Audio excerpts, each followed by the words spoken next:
চিনা বাজার একদম ফ্রেশ তরকারি, উপরে কারি পাতা। ওই তরকারি নাড়া দেওয়া যাবে না, নাড়া দিলে শেষ হয়ে যাবে। নাড়া দিলে শেষ মানে তরকারি ঘেটে যাবে, কারণ তরকারি হয়ে যাবে। উপরে দেখছো না সব সব চিনা বাদাম অ্যাভেলেবেল, মানে অ্যাভেলেবেল।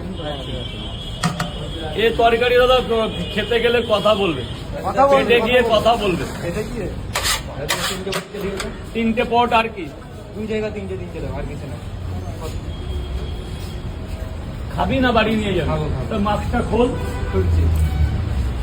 সামনে তো হোলি, হোলি উপলক্ষে কোনো দাদা হোলিতে দোকান বন্ধ রাখবো। হোলি হচ্ছে একটা আমার কাছে রাজকীয়, মানে হোলির দিন আমরা রাজা সাজি। আচ্ছা, ওই জন্য কোনো অফার নেই, ওদিন দোকান বন্ধ থাকবে। বাড়িতে রাজা রাজা খেলবো, বাড়িতে রাজা রাজা হবো। হ্যাঁ, হোলি বছরে একটাই দিন আমরা রাজা হই। আমাদের ওদিকে বসন্ত উৎসব হয়, গিয়ে দেখতে পারো।